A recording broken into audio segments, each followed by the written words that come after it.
পূর্ব শত্রুতার জেরে হামলার শিকার হয়ে দীর্ঘ 18 দিন মৃত্যুর সাথে পাঞ্জা লড়ে আর পারলেন না ময়মনসিংহের পাগলা থানার মেঘনা টেক গ্রামের সারফুল।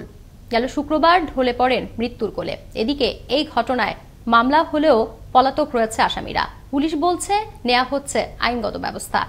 ময়মনসিংহের গফরগাঁও থেকে সাব্বির রাইহান আকন্দের প্রতিবেদনে থাকছে বিস্তারিত।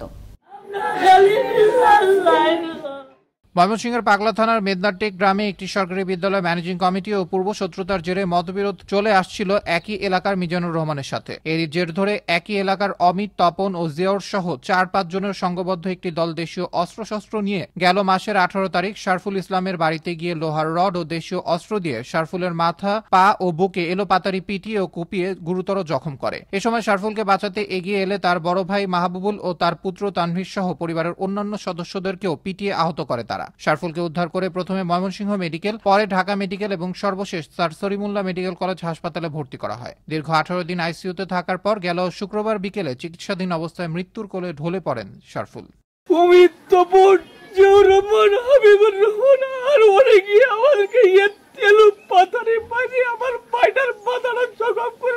রড দিয়া চাপাটি দিয়ে কুবাইয়া তারপরে মাথার খুলি বাটি যা কিছু আছে সমস্ত কিছু বের করে ফেলে। ঘাতকরা সারফুলকে রড দিয়ে মাথায় এলোপাতাড়ি পিটিয়ে ক্ষান্ত হয়নি, বুকের উপর উঠে চেষ্টা চালায় মৃত্যু নিশ্চিতের, বলছেন এই প্রত্যক্ষদর্শী। আমার চাচার বুকের উপরে পাড়া দেয়া দাঁড়াইছে যে মারা গেছে কি বাইসা আছে, এই জন্য উপরে পাড়া দেয়া 2 জন দাঁড়াইছে। এদিকে সারফুলকে বাঁচাতে এগিয়ে এলে পিটিয়ে আহত করা হয় তার 4 মাসের অন্তঃসত্ত্বা স্ত্রী ও তার পুত্রকে।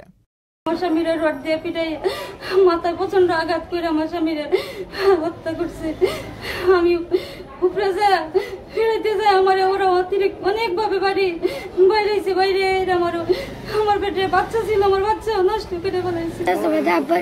মাথা মধ্যে আঘাত করে হালিয়ে দিছে, আমি গেছি আবার আমার বাড়ি মাসে। পুত্র শোকে বারবার মূর্ছা যাচ্ছেন গর্ভধারিণী মা। আমার শাশুড়ি করে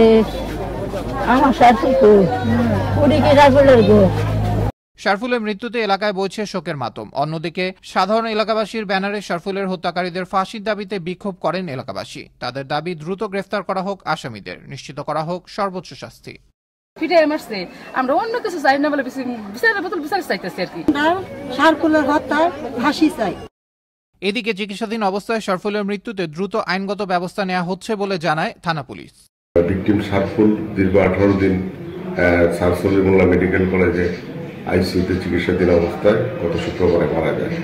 তার মৃত্যুর পরে পরবর্তীতে আইনি ব্যবস্থা গ্রহণ করা হচ্ছে।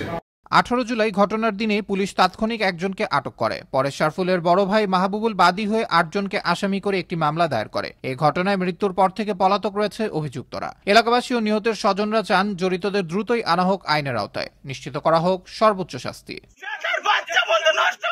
আবরার আহমেদ মাহি, আনন্দ টিভি, ন্যাশনাল ডেস্ক।